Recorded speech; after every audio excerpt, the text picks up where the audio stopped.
Hello, and welcome to Bitches with Beards. And on today's episode, I asked a question: why are so many of us sleeping on Magic Johnson? Hey Max, don't forget to ask yourself this important question: are there tree in your relationship? We're the podcast that attempts to break down culture with all the elegance of two coastal grandmas. But in truth, we're just a couple of bitches with beards. I'm Max. And I'm Daniel. And we're live from the Diane Keating podcast studio in Haberdashery. And we both have opinions, so let's get this party started. Cheers. Cheers. Oh, and the Hubs is here. He's not got the third mic up, but he might creep in. So he creeps. Daniel. Yes. We're not quite... The Diane Keating podcast studio in Haberdashery is slowly emerging into its full vision, but we have yet... We'll mention that a bit. Can I make a confession to you? Always confess, dear. I'm obsessed with this one advert for Dancing with the Stars. Which Now, which one? I fucking love Dancing with the Stars... adverts. Not the actual show. I've never seen it. I've watched a couple of episodes of Strictly Come Dancing, but never a Dancing with the Stars. Mm-hmm. It is basically one of those where they, all celebrities just, dancing with their names above. Who have we got this season? All embarrassing the shit out of themselves. Right. The Bill Irwin, whatever his face, his son's there. The one that stripped off into his underwear is holding a snake. Chris Irwin. You've got Hilaria Baldwin doing a Spanish flamenco dance, which is ironic since she's from like Wisconsin or somewhere. Yes, and there was the entire Spanish scandal with her. Yeah. Oh yeah, I'll see the fake accent. Mm-hmm. The girl from Boy Meets World, who I presume, even though she looks very pleasant, has done it already, and I'm surprised she hasn't. And then one of the Corries, the one that's still at Feldman, is still alive. And again, I thought he'd done it, but they're so bad. But I just can't help watching them. You like watching that train wreck, don't you? It's just the way they're smiling, pretending like they've just not reached a new low. Honey, they're smiling because of the paycheck they were cashing. They cash a lot, and a lot of them want out of it early because they get the whole paycheck. I think what I've heard is in England, they go to Blackpool, which is a legendary for its ballroom scene, and they go there, I think, the 5th before the end, and if you make it to Blackpool week, you get a bonus. You're guaranteed, but no, I'm not sure if they're guaranteed a bonus on this one or not. But I keep watching it, and it's so fake, it's so saccharine. I'm like, why am I watching it as the camera pans through the middle of them as they've been composited together into white backgrounds, smiling like their careers don't depend on it. I mean, didn't Sarah Palin do it once? She did Masked Singer as well, along with Rudy Giuliani, and someone, who was it? Didn't one of them get up and leave? Yeah, probably. Wasn't it Robin Thicke got up and left? Probably, yeah, that sounds about right. Yeah, and he was like, no, we're not doing this one. Absolutely not. Anyway, didn't Kermit the Frog do it one time? Miss Piggy, maybe. I think they did. They do some crazy things. All those shows, I never watch them. I just like to see who's actually on it. And then you wait until the next season for the next advert to come up. Have you ever watched Traitors? That's the big one they do. No, I haven't watched Traitors. I have a friend who she watches it religiously, and she's like, you should watch it. And I'm like, I don't know that I want to go down the rabbit going to hole. see if the Hubs wants to watch what next season that's coming on from the UK, because we do, our one is civilians, but they are doing a celebrity one, and it's like Alan Carr's in it. Apparently it's so popular they really were having to tell people no. But I think that might be a good one. It's all going to be British celebrities. So I am actually intrigued though by the Irish one, because Sister Michael from Dairy Girls is the one that's supposed to be the head. She's a presenter, isn't she? Yeah, and I'm like, ooh, yes. Yeah, no, she's so funny. She is hilarious. Her on Bake Off. God. She was so good. I was like, where's Ola? Who cares? It's just Michael. Anyway, Daniel, how are you enjoying a lovely cup of tea there? I need this cup of tea. So, I was shot not once, not twice, but thrice today. I know you say DC's got safer. Well, so I'm just going to start at the very beginning of the story, and it starts on Tuesday. We here at the Bitches with Beards believe in being ethical sluts. We also believe in being responsible sluts. Yes. So like a responsible slut, I said, I'm going to get myself on Doxy Prep. Daniel. Yes. What is Doxy Prep? Doxy Prep helps to keep you safe if you're potentially exposed to syphilis, gonorrhea, or chlamydia. Great. So I, being the naive person that I am, went into the doctor's office on Tuesday thinking, oh, they're going to just prick my little finger and they're going to take a little blood and they're just going to see, what's going on. I go in because I got to go in and choose what I was going in for. And the nurse said... I could pick a mix. Exactly. So the nurse said, "Oh, we're so glad you're in here right now. We're going to give you a flu shot." Now, remember, I don't do needles. And so I'm like, oh, God, flu shot. Forgot about that. And then he said, "Oh, by the way, for this testing that you want done, we have to take 8 vials of blood." And I was like, oh, my fucking God. So guess what happens? I start panicking. My heart rate goes up. They take my blood pressure, and it's elevated. No shit. So the doctor's like, "Well, you know what? Come back in, a couple of days and we'll take your blood pressure again. And by the way, we're taking the blood today with the vials and, go downstairs and have it taken because we have to do a full STI panel." They didn't do a second a blood pressure test. So they did. It was still elevated. Okay, yeah, because usually they do give you the benefit of... Yeah, no, so it was still elevated, and I was like, oh my God. And so, anyways, I went downstairs and they withdrew 8 vials of blood, and I came back today. Very glad that they did do it because they determined that even though I had been vaccinated against hepatitis A and B, that my vaccine apparently was running out, which apparently happens along with HPV. So I got that, and then they came back in and they're like, "Oh, by the way, we need to give you another flu shot." And I'm like, oh God. So I got jabbed 3 times, and then my doctor at the end was like, "Oh, I would like to collect another 5 vials of blood to do some other panels, like related." What panel was related to like cholesterol and glucose? And I said, "No." I said, "Not today." He's like, "Well, within the next 6 weeks." I'm like, "That's fine." I'm like, "But not today. You're not getting any more blood out of me this week." Literally, like, absolutely not. I was not expecting any of this. I like giving blood at GW. Once you get CNO, them ladies are real friendly. Well, here's the thing. It was a very nice process, but I hate needles and I hate the sight of blood. Like, I get very squeamish. And so 8 vials coming out of me, I was just like, I mentally am not up for this twice in 1 week. I did not know you didn't like needles. I hate needles. That's why you don't join us when we shoot up. That's exactly the reason why. I knew there was a reason. I just thought you were being boring. It was the entire thing about the needles going in between, the fingers and the toes. It just really gets me. Do it above the hairline. That's the new way of doing it now. Oh, yeah, is it above the hairline. Yeah, in the hairline. I always thought that you could also do it, on the butt cheek because that's where people don't look. So it's well, everyone looks at my butt. Well, that's true. Yeah. Anyways, so I'm encouraging listeners to be responsible sluts too, but, just know that it's not a simple little finger prick like I thought it was going to be. It's a full, here are 8 vials of blood that we need. And I'm like, God. That's a lot. I usually have about 3. I was not expecting this. And I was feel okay after. Unless they give you a cookie or anything. Do you want a cookie? No, I was sort of in shock afterwards for more than one reason because I wasn't expecting any of that to be taken from me. I was like, oh my God. Have you ever given blood? So I am of the condition where I actually need blood. I don't give blood because I don't have enough blood. So the fact that they took the 8 vials, I'm like, I can't really afford to give any more blood this week, even if it is for my own health. Like, absolutely not. I need this. I used to give, back in England, I gave it a couple of times, and then I got sexually active, and then I was just like, you know what? I really, now out of principle, do not give blood, because It's like, fuck you guys. You didn't want it, you didn't get it. Right. Yeah, to me, it's a weird situation to where I'm like, I just don't give blood because I do need it. Yeah, it was worth it for the custard creams alone. Well, I wish I would have gotten that. Was not an option, but anyways, it was a shock to a Tuesday. Yes, on a Tuesday of all things. On a Tuesday of all things. It started off as staycation, which we'll talk about later, listeners. But Max, how was your week? Well, we did do we felt like our final beach trip a little bit. Mm-hmm. Just because, it was very nice. Mm-hmm. The weather was actually, people were like, is it going to be freezing? Like, no, it was not. No. I was supposed to say it was very warm. It was actually very warm. We had a lovely time on the beach. Bug got chatting to everyone. Loads of new friends.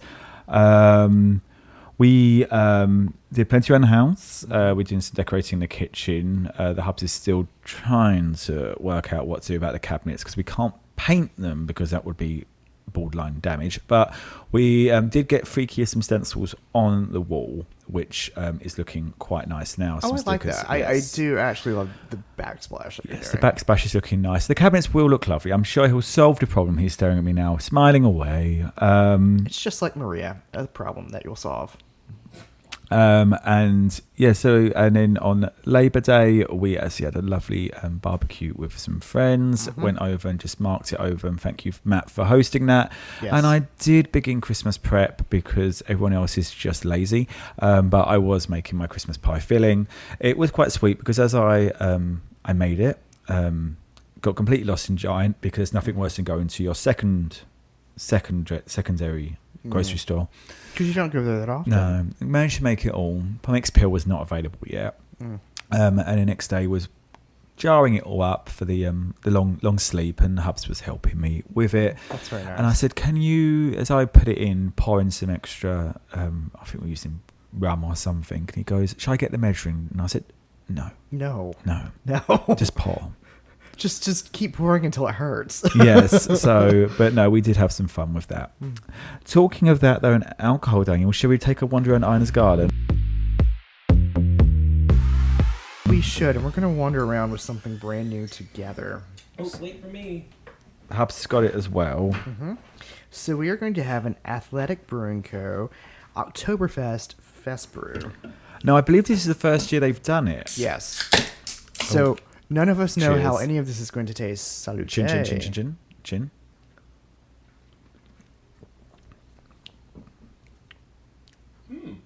That's actually one of their better ones. Yeah.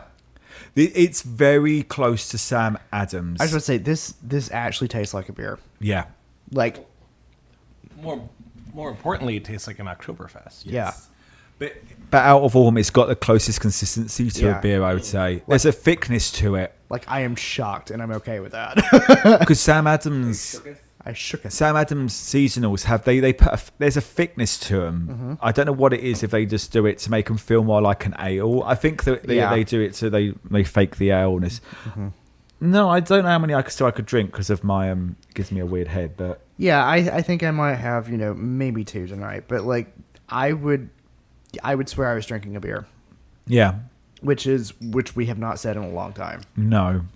So No, but also talking of that, I did find a Celestial Seasonings cinnamon apple spice, which Daniel was enjoying as well. I have talked myself off. This is wonderful. Yes, it's a lovely. I would love to see you top yourself. Well, I'm not someone's dog, so Well, when that happens, it will be news. And now for the news. for more than one reason.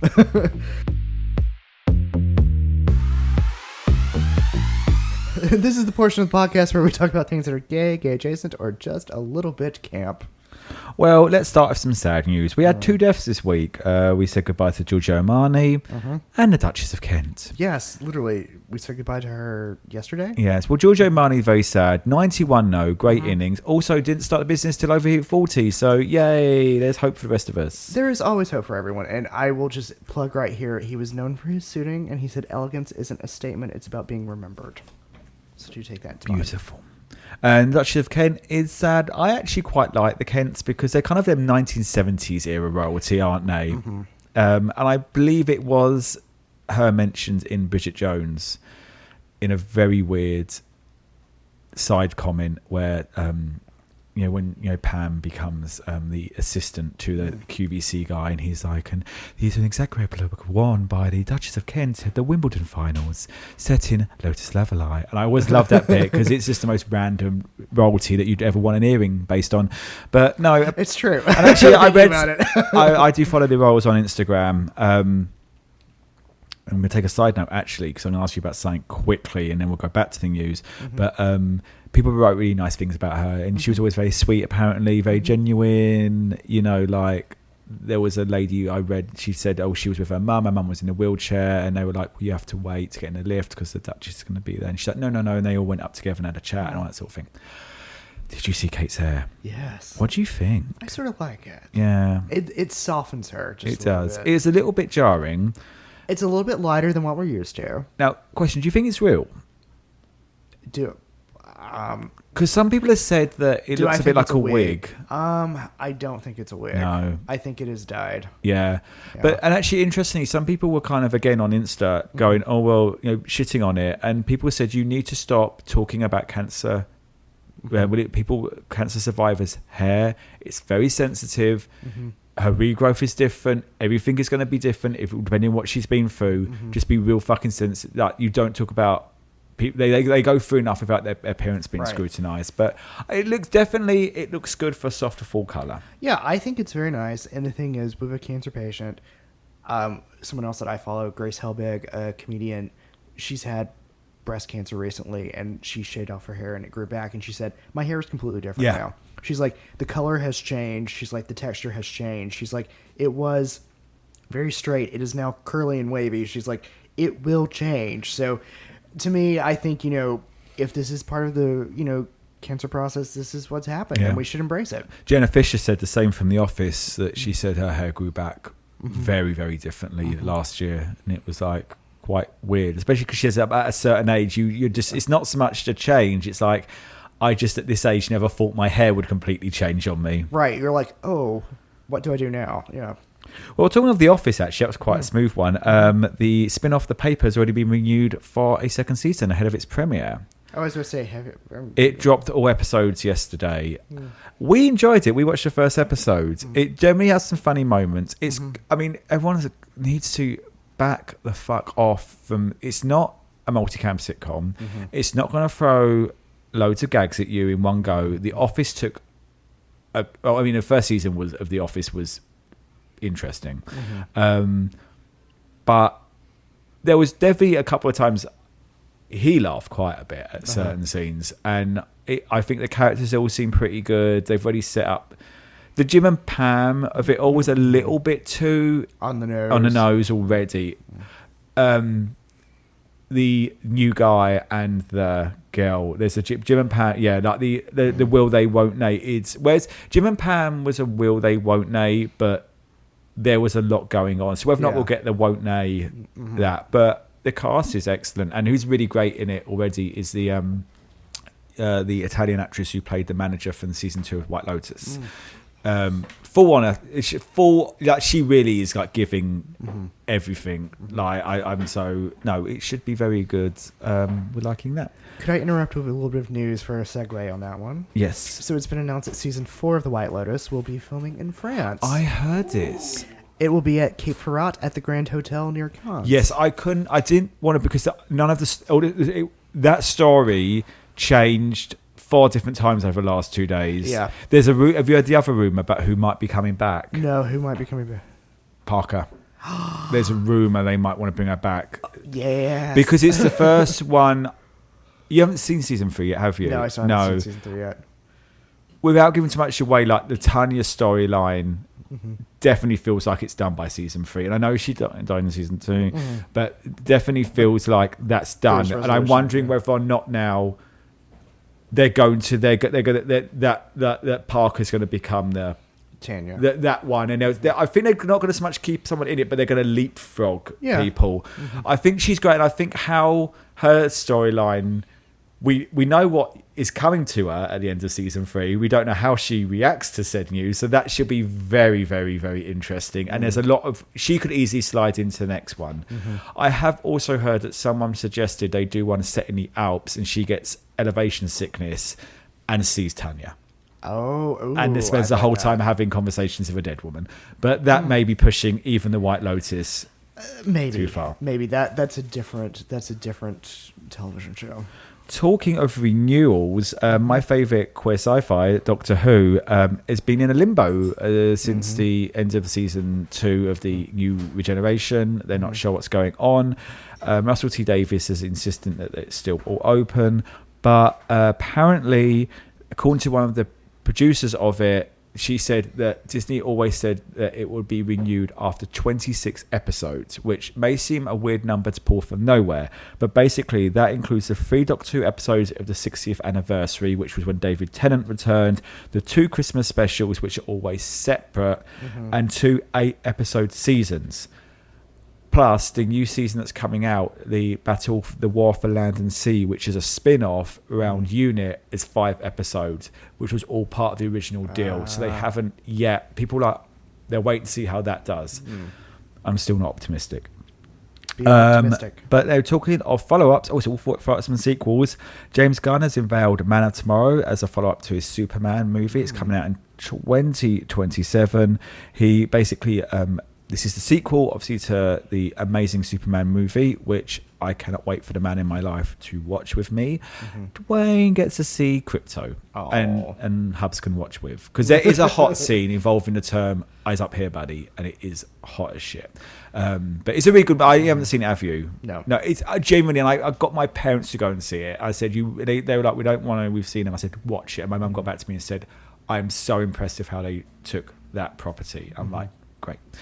But they're going to do it, and apparently the image that's been teased is a piece of art by the Jim Lee, and it features Lex Luthor in his suit, which he used to fight Superman with. It's never been done on a big screen before, so it looks like it's going to be a real head-to-head with Lex Luthor versus Superman, and that's Lex Luthor played by the wonderful Nicholas Hoult. Yes. So that should be exciting. And finally, talking of digging up the dead, Tomb Raider is set to be rebooted one more time, this time with who I actually love, Sophie Turner, who I do love, especially the shit she's been getting recently because of the Jonas, but will be co-showrun by the wonderful Phoebe Waller-Bridge. Oh, yes, we love that. Curious to see how this is going to go, because she was meant to be involved in the Mr. and Mrs. Smith TV series, and that didn't. She got booted off that one. Yeah. But no, so all very. I'm just excited. I'm hoping Doctor Who gets rebooted, but I will make do with, a little bit of Man of Tomorrow. Yeah. We'll take it where we can. But talking about not tomorrow, but now, Daniel, what's been news? Yeah, news for me this week. So news was made that the Vogue editor has been named. Chloe Mall will indeed be the editor of US Vogue. She will be reporting to Anna Winchester as head of editorial content, so editor essentially. What is very interesting is all the articles from Gen Z authors who are asking, who is Chloe Mall's mom, Candice Bergen? And I'm like, you fetus, go back from whence you came. Like, how do you not know who Candice Bergen is? As I said, I think I said earlier, I did not know who she was when I did not know who she was when Sex and the City came out, because Murphy Brown was before me, and we did not have the repeat culture. Right. I knew she was a bigger name. Well, I guess the way she was in it, but then it was when she cameoed in Will and Grace. I think she's in it a couple of times as Candy, and is it Candy? Hey, Candy. Candy. And as the rival. She's iconic, and her daughter says, I'm a proud Nepo baby. Yeah.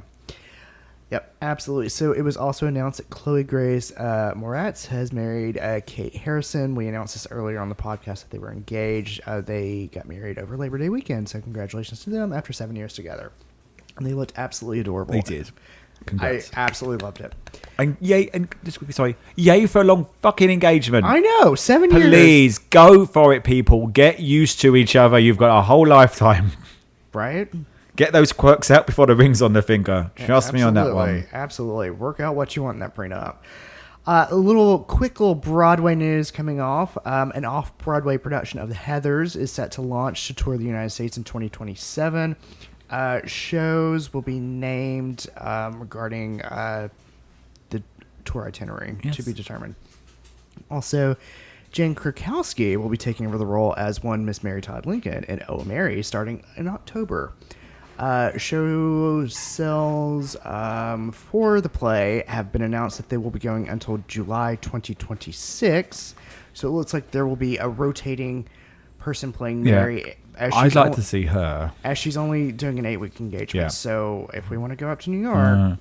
someone put a post up and it was said, the new O'Mary announcements become like announcing the Pope for the gay community. It truly is. They only last for a certain amount of time, and it's brand new after that. But anyways, that was news for me this week. Yes, but also with O'Mary as well, it's one of those, isn't it, where you think, I mean, I'd love to sing Cole, but everyone that's done it since, you're like, oh my God, I would see them in something. Yeah, I'd love to see them in that. Like, it's so weird. Like, when you think, well, how would they? I mean, the first person to take over was a bit probably the least, but then she was known, and she was a friend of Cole's as well, and it was trusted. But no, like every time you think, okay, well, it makes sense that they're going to do Titus go into it, and then you've got, well, then of course he Jinx, that makes sense. Then you think, fuck, why did I not think of Jane? Right? And then it's like Jane, it's like, Yeah, absolutely. She would do that. I wonder now if they know the limit of it, they're going to start saying, okay, pick a slot, everyone. Go in. Send that. What's that form you can send out, party force, like that, and just. Yeah, I mean, I think they're going to. I mean, if they're just filling your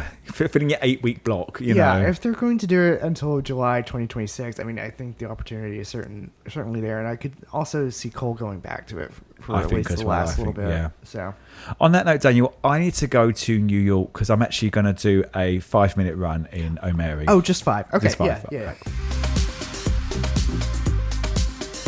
You know the brunch date. Is it Brunch Guy? No, it's not brunch guy. And we're back. I did a very successful run in Old Mary. Daniel's doing it right now. No, he's back as well. Oh yes. They only wanted me for the encore. Sorry. And now I think Daniel's been replaced by Magic Johnson. Yeah, there we go. Well, Daniel, what's been culture for you this week? Culture for me this week. There was a lot of culture with my staycation, but there was a lot of stuff that happened before that as well. So, recipe of the week. I tried something brand new. I challenged myself in the kitchen. This is not an earth-shattering thing to master, but I had never done it before. I did poached fish. Well, I'm not going to give you snaps because everyone can do that, Daniel. Have you poached a fish before? No, that's in a like. Now, poaching is water, isn't it? No. So poached fish, you typically take a piece of white fish and you put it in either cream or milk. Yeah. I used coconut milk to do it, and I did a lot of like coriander, and I did lime, and there was something else that I added to it. So I like leaned into like an Eastern type taste profile. It was very good. I will be doing it again. But I'm going to say this, listeners, do not be afraid to do it. I had some lemongrass in it. That was the other thing. So what is the definition of poaching then? So essentially the poaching of the fish, you get your aromatics and you saute them, make them nice and robust, and then you put the fish on top of that, and then you have to literally cover it with your coconut milk, your regular milk, so that it just barely covers the top of the fish. Yeah. And you essentially have to cook it just right on a very low, slow boil. So but it's not even a boil, really, is it? No, it's sort of a simmer, but you have to make sure that you have got the fish completely covered up, or it's not going to work. Oh, yeah. So it's a bit of like a balancing act to make sure that everything. It is something I want to try. Usually, because I mean, air fryers and the salmon is perfect. I still used to do that again. Wouldn't you should tell do my husband it. to fuck off. No, joking. Love you, babe. No, but you should definitely do it. Anyway, so that was my recipe of the week. My food of the week, though, I had a wonderful roasted salmon, speaking of roasted salmon, on top of sweet potato puree, essentially, at Michelle's at the Eaton Hotel. It was fantastic and phenomenal. I then also had a vegan Asian bowl at a new restaurant called Pow Pow, which I recommended for you. Listeners, it's located in Franklin Square. It's essentially Asian cuisine. It's all vegan or vegetarian, so they use the chicken, they use tofu, they use tempeh. Delicious, absolutely delicious. I also had the best Brussels sprouts sauteed with lemon and garlic there. They were phenomenal. I highly recommend it. Drink of the week was a mocktail called In the Garden. It was made with Seedlip Gin, which is 0% alcohol, and it had grapefruit and it had lavender in it. It was a nice end of summer drink. Nice. And it wasn't so overly sweet that you were like, oh my gosh. It was a good balance. So I would like to also make a side note quickly. Daniel and I do not consent to summer ending until September 22nd, 23rd. We are just in the moment of transitioning through that, and this will be end of summer drinks for 3 weeks. Yes, absolutely. So let's see. Where do I want to go next? Songs of the week. So one was a brand new song by Lady Gaga, The Dead Dance. I've not heard it yet. It's giving me early Madonna vibes. Is it from the show? It is from the show. There's been complaints that she's not been in it enough. I'm like, what did you think? She was going to be a new main character. She did a cameo, and I'll go into that in a second. Yeah. So anyways, The Dead Dance by Lady Gaga. Love Me Not by Raven Lynn was also really good. And Death by a Thousand Cuts by Taylor Swift. For some reason, that song has spoken to me this week, and I could not tell you why. Yeah, no, based on even what we chatted before this, I couldn't tell you that one, but hey. Yeah, it just, for some reason, it's just sort of stuck with me. When you know, you know. Yeah. Movies of the week. So I saw The Thursday Murder Club. It was cute. They changed the book, the story was okay. Yeah, okay. Let's take a pace. So, Yeah. spoiler alert: 5 minutes. It did it well. It did it well. I think they built up a little bit of undue tension that wasn't there. Yeah, That was in the book. Like, oh, they're trying to kick us out of the homes. No, they weren't trying to do any of that. Like, there was another storyline that they completely, like... Yeah, there was a glossed lot over. of stuff that they... Well, also, it doesn't help because they changed how the home looks. You know, it went Yes. for that.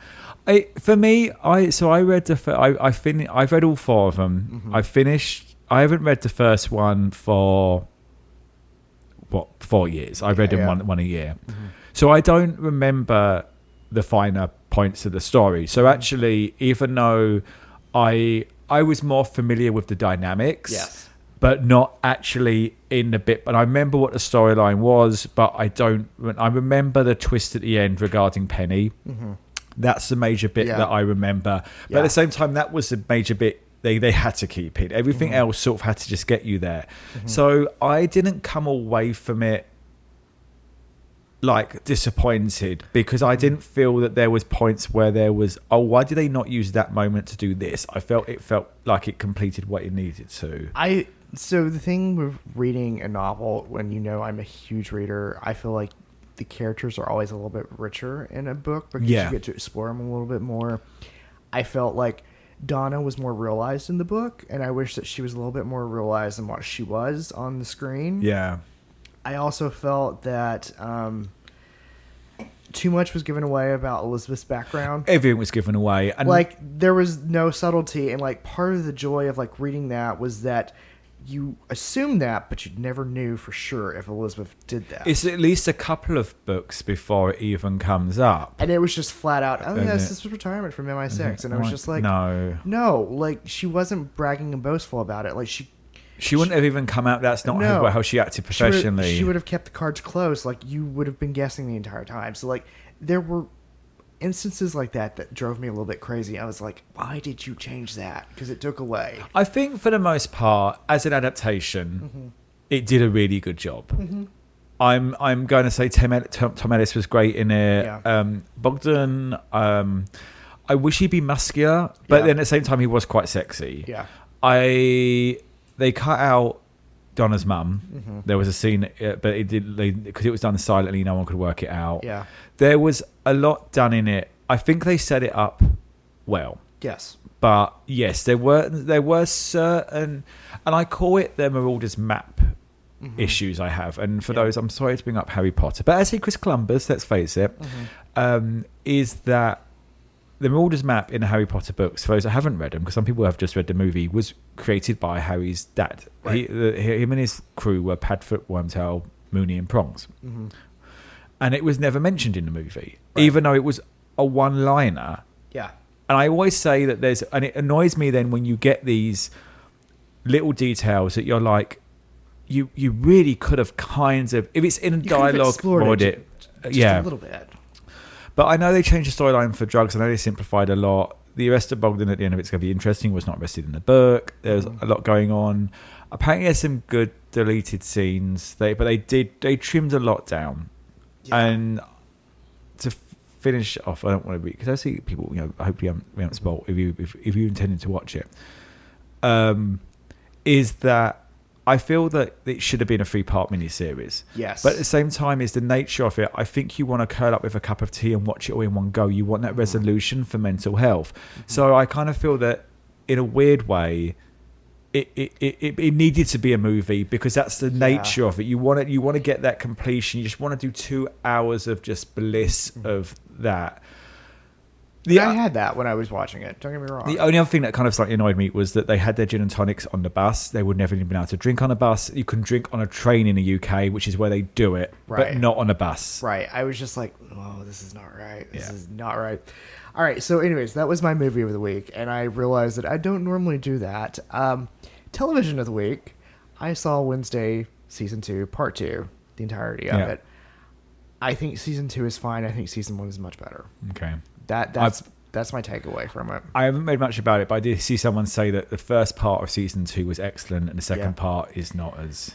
I think the second part of season 2 could have been 2 episodes. Yeah. It could have been a lot tighter. It could have been just the pacing was off, the storyline was off. I was just like, it did not quite ring true, and we do know it's renewed for season 3. Do you think though, when they decided to split it, they shifted the storylines down? Like they moved, they found, well, we're going to split it. Where we're going to leave it? Oh, this happens to Wednesday. Make that where the split is. And do you think that meant they had to move bits about? No, I don't think that's what happened at all. I just think that there was a character in the first half that becomes related in the second half to another character, and I'm like, it's not necessary. Yeah. Like, it created something that you didn't need to have happen. Like, so I didn't quite care for that. It was okay. It was okay. I have 2 museum recommendations. Nice, we like that.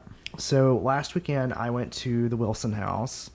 It's a nice little 1920s mansion in Colorama. Mm-hmm. Did a garden tour. It was very nice, very lovely. You know, Wilson is very questionable. I understand that.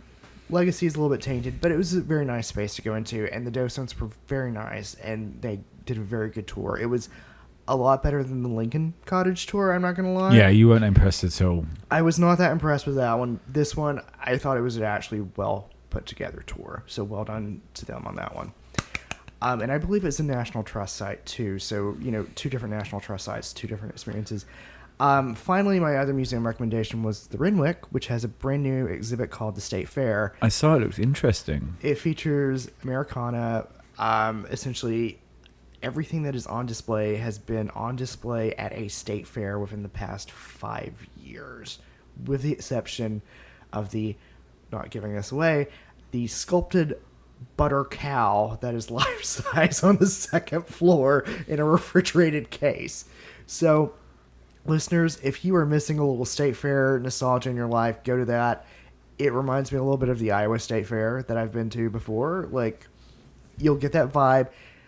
I feel like the one critique to the exhibit is that the large space on the second floor, the large open space, you could have had more in there. Yeah. Like, they kept it open, and they had like a display that is just on the walls, and I'm like, you could have filled this full of stuff to make it feel like a state fair.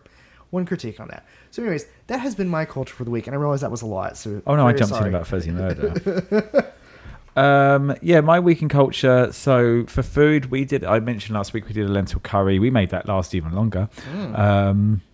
I want that recipe, by the way. Yes. Made some cookies, which Daniel tried. Not enough flour this time, but we're getting there. I thought they were delicious. I think I'm going to try returning the half. I did half a cup of cornstarch.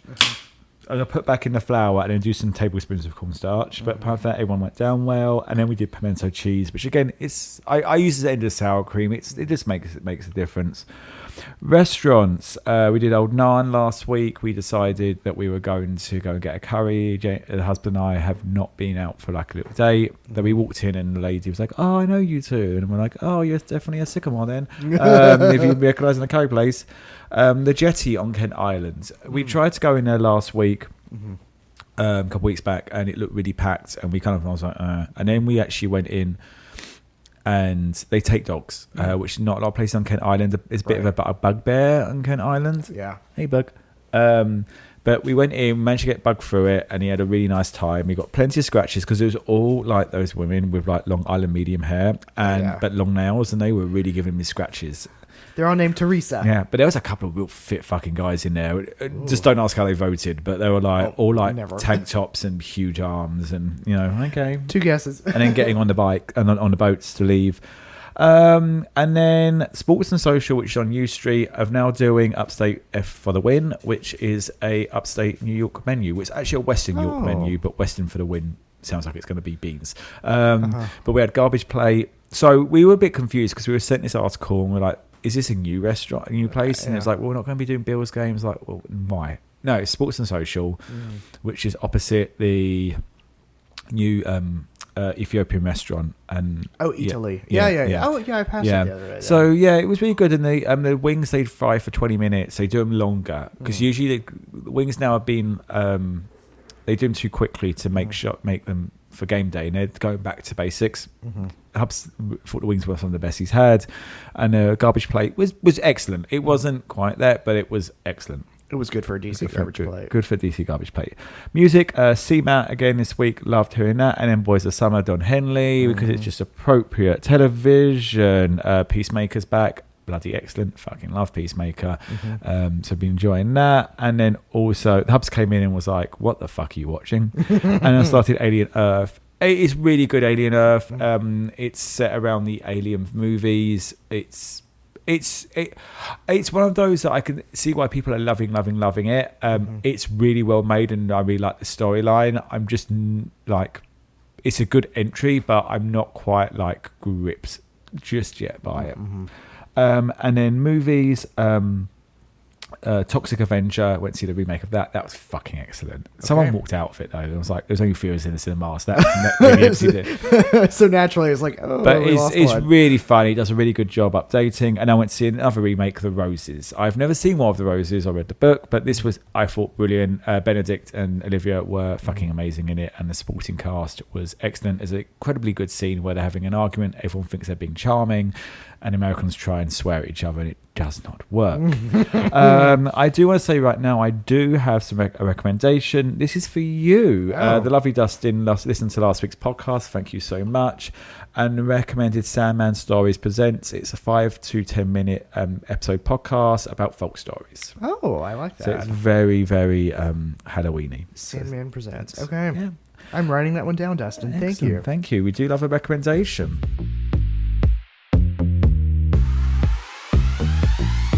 And with that, Daniel, that was culture for us, but what was culture for everyone else? This is where we check the feeds, test the moods, and we ask the question, what is gay culture? And we just really didn't care what anyone else said. Well, yeah, because the other thing that came up was Sydney Sweeney is now dating Scooter Braun, and they met at Jeff Bezos' wedding. And if anything has to sum up 2025 and the mood that it is, it's that statement. Yeah, it's just a dumpster fire, truly. I mean, that is just... It is the anti-Taylor Swift. It is. Literally. You couldn't be more anti-Taylor Swift than doing that. Yeah, so that was something we kind of sat there gagged and gooped at a little bit. But no, then I was chatting to Daniel, and he went away on his staycation. And I was like, well, even though someone was incredibly confused by it, you being DC, I was a little bit like, why did you not go let's ask that question. Why did you not go to another city? So the reason why I didn't go to another city was, one, I'm an adult, and like we started off the episode, I needed to do a doctor's appointment. Yeah. And the doctor's appointment, I did think would take a little bit of time. And I was just like, okay, I need to just block off a portion of the day. But I was also working on something while I was away. So I was doing a little self-contained writer's retreat. I was working on laying out my Lady Bird Johnson article, which I know is not fun for everyone else, but it is for me still. And so I was, outlining, making a thesis, going through, doing the arguments, and I just needed space to work in. But I was also conducting research at physical archives that are based here in DC, ones that you can only get an appointment on during a weekday, and because I have a job, I can't do it. So it was a matter of like trying to do two birds with one stone. So I wanted to be away from the office, wanted to do my research.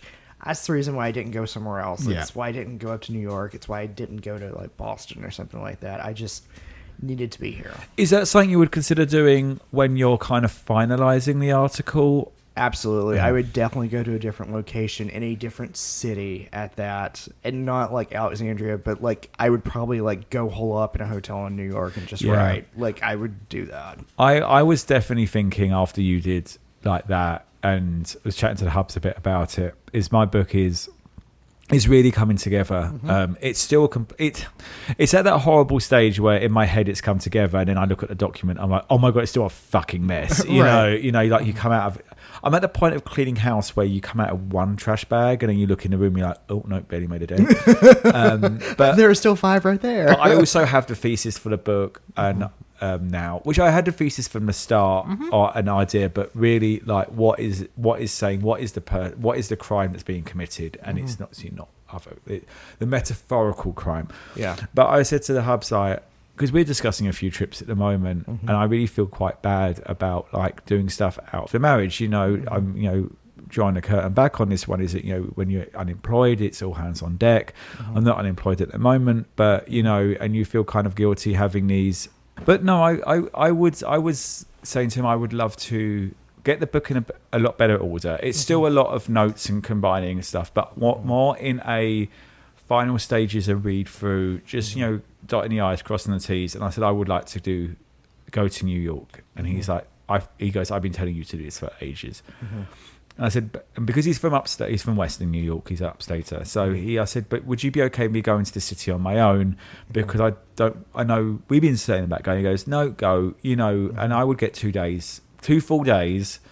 I like 2 full days in somewhere. Yeah, I was going to say it needs to be 2 full days because my staycation was like 2.5 days on either end, but I had 2 full days. Yeah, in the middle. Yeah. I'd go up there and I'd also pick some places to go and read. And just, I think it is, and I can see why you did it, is also, I think with you, I don't know how you are with it, but it's when you pay money to something, you have this is my time now. I'm paying money. I'm taking my vacation, and I'm paying money for this. Right. So this is not about anyone else. Right. It's very much, I have literally booked this time for me. Yeah. It is not, no one else is interrupting me. I had like one work email, and I said, I sent you this email on Friday of last week. The answer is in that email. I'm like, you do not contact me this week at all. So when how did you structure this? How did you go in and structure it? That is an excellent question. So the way that I structured it was that I would have a session of writing in the morning, working on one of the tasks. Like there were 5 different tasks that I was working on. So I would work on a task such as, developing your argument and then developing counter arguments that could be made about it. Yeah. And then you have to like come up and strengthen, your argument to counter the counter arguments essentially. So I would say I've got a 3-hour block from the time I get breakfast. So let's say from 7 to 10 a.m. I'm going to do this. And then I very much intentionally said, okay, from 10 until 1 o'clock, I have to do something that is restoring my soul some way that is not this. Yeah. And I have to go eat lunch somewhere else. So then it's like, okay, that's period 1, that's period 2. And then it was like, get back to the hotel. And then from 1 until 3, it's like, okay, very much we are working on another task that we're doing. And then you took an hour break. You had, phone calls here or there, watch a little bit of television. And then it was get ready for dinner, go do dinner, and then come back and then work for, maybe an hour. You don't do anything long or exaggerated. So like you had 3 defined blocks in a day. And so by the time that you got through with it, I ended up like outlining 2 different articles. So like I felt really good at the end of this, which is, I feel like I can continue doing that approach of like, okay, just do 3 blocks. That's, 3 hours or a 2-hour block. That's reasonable. Like you can do that in an afternoon after work, but it was dedicated time, which was very nice. But again, like I said, it wasn't like I'm just going to sit in my hotel room the entire time and just try to crank this out. It was like, no, you've got to take a break. You've got to do something else. You've got to get the juices flowing a different way. You've got to go see other people. I intentionally didn't work in my hotel room proper. Yeah. There was a space called the library, which was very nice, and I sent you photos of it. And it looked like a very, classic library space. I sat in there, and that's where I worked. Nice, yeah. No, I would too. I think like my plan would be if the book is that I get it to a point where it's printable. Yeah. And I would spend time, going, like I would find somewhere to, like museums that have spaces, go wander, sit down the book, and just not sit there and go, right, I'm going to churn this out over, 2 days. It's not going to happen. Right. And the thing is, don't set it to where I have to get this done in that 2-day period. Yeah. It is, I am starting the process of doing it, and anything that I do moves it forward. So very much go in with an intention that you're not going to have guilt. You're going to be proud of whatever you produce at the end of it. Do I have a solid thesis, I would say it's about 75% there. Yeah. I would say the outline's 80% there. There's a section that I'm going back and forth on right now, but it's 75% more than what I had when I started this and 80% more than what I had starting this. So to me, that's a victory. See, in an ideal world, I'd love to go down to Cornwall. And that would be just yes. yeah. Yes. I totally get that. And also because part of it is set, 50% of the book is set in Cornwall, and you could kind of wander about a bit. But I'd have to learn to drive and rent a car because there's just no way to properly. Oh yeah. But I mean that's its own can of worms if you're doing that. But no, I'm proud of you for doing it, and it was definitely like okay. And I was thinking about it, going, if someone says to me, what would make you happy? I'm like, actually, like a set amount of time. I mean, obviously, the other one in the ideal world is like, you want to go to a lake house or something. But I also think that, especially when you're doing something like this, I like the idea of somewhere like New York or you're on DC, is that you have that, if you're going to do like you're either at the beginning where you just want to clear your head and churn, or you really just want to sit down at the end and do the one final pass over the book again. But I think that when you're in the middle and you're still kind of like compromising and having little fights, and I've got like I've realized I've written the same scene twice, but for both characters, and it's an experience. I'm like, look, I love that story and I love that story, so do I have it as a conversation? That's the part I'm at where. But even then, I wouldn't want to do that there. I know I don't want to go in and spend a weekend doing stuff that I know that I could have done at home. I want to sit down and go, okay, what brings something new? Yeah, like for me, I've done one of these before, working on a different project. It was never going and doing copy editing. Yeah. Like absolutely not. It was you're hashing out brand new ideas for me. Like that's whenever I use these spaces. That's great. These times. Well, I didn't have that sort of thing. I did finally do what I said I was going to do. Which was? I got my tattoo. You did. The lovely Nate did my tattoo at Tattoo Paradise in Adams Morgan. I love this tattoo. It is very fitting for you. It is. It's still. I'm not quite ready to photograph it yet because it's still got some peely skin on it. It takes a little bit of time to get it to where it's meant to. So are you willing to tell the listeners what it is? So it is a quote from The Empire Strikes Back, and it's Yoda saying, "Luminous beings are we, not this crude matter," which is my favourite quote. It's a very obscure one. It's actually hidden within his speech to Luke, explaining how the Force works. After Luke fails to lift the X-Wing starfighter out of the swamp and move it, and it's just basically the Force is my ally and all that. And it's a very the music for it's beautiful. Actually, when I put a video up of me getting bandages off, the music, I actually had the theme that's used for it. But it's done in typewriter script. It's got Yoda on top, which confused Daniel a little bit. Yes. But when my lovely guy Nate looked at it, he goes, "Oh, it looks like a actual script." So I'm like, that's the point. It's meant to look like it's a piece of the script for my arm. But just a text. It's not like any being like artistically done with paper and everything. But no, I did that. It was my first ever tattoo. I think there will be more. I am debating one on an arm, but this was about $250, which is a little bit, it was, I had it priced out before, went in, signed everything and all that. I was like, honestly, the thing that made me not nervous, but it's so for me is I'm always like conscious of needing to pee. Yeah. And so when I got in and he's like, he comes out and he's bald, but he's got like this cute little mustache and like tattooed head. But then he's like wearing like a button up and a sweater, like he's very like kind of hipster. Yeah. And he comes, he goes, the restroom's around the corner if you want to use that because you're going to be sitting here. And I'm like, thank you. It took him 15 minutes. I mean, and he was really great. They made me check it. They made me sign to the text. And then he stenciled it on my arm. I was like, that's a bit too high. He goes, that's not a problem. Alcohol wipes, puts it on again. He shaved my arm, and that's funny. So you can't really see it, but he shaved my arm for the bottom because of the hair. I mean, that would make sense if they would shave it. And but it feels like a jellyfish sting. It's weird. It's like a hot pinprick. Yeah. But it's not painful. Someone told me they were screaming loudly. It really, for me, like, it's not something that I would like say, oh, I love that feeling. I want to get a tattoo just to have that feeling again. But I would also be slightly inclined to I just would go in. I'm probably going to get something on my shoulder, on my upper arm, and that would be more complex. But yeah, it was great. And I looked at it afterwards. They wrapped it up. You only keep it on for a little bit. I was really excited to take it off and Hubs to see it. But it was weird. Occasionally, you look over and you're like, oh shit, what's that on my arm?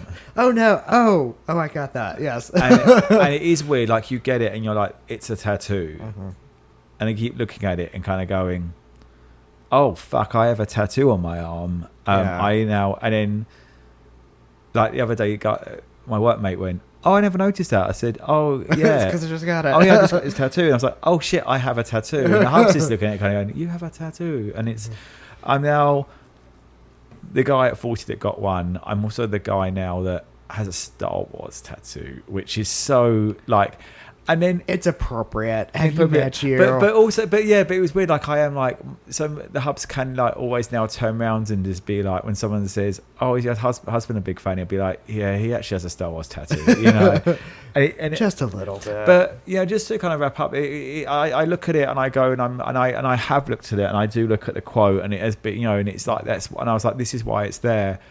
And interestingly, like, I was going in my diary, I have a photo of me at 16 or 17, the Attack of the Clones premiere, and I've just been in there for a while, and I just looked at it and I went, I think he'd be really proud that he grows up and just become someone that gets Star Wars tattoos, and I'm all decked out in like the most ridiculous amount of clothes I think I could possibly layer on one's human body. But it's just like, no, I think he'd be really proud of it, surrounded by stormtroopers. So Aww. I feel I've done it. And with that, before I get too sentimental, should we move on to the end of the show? We should.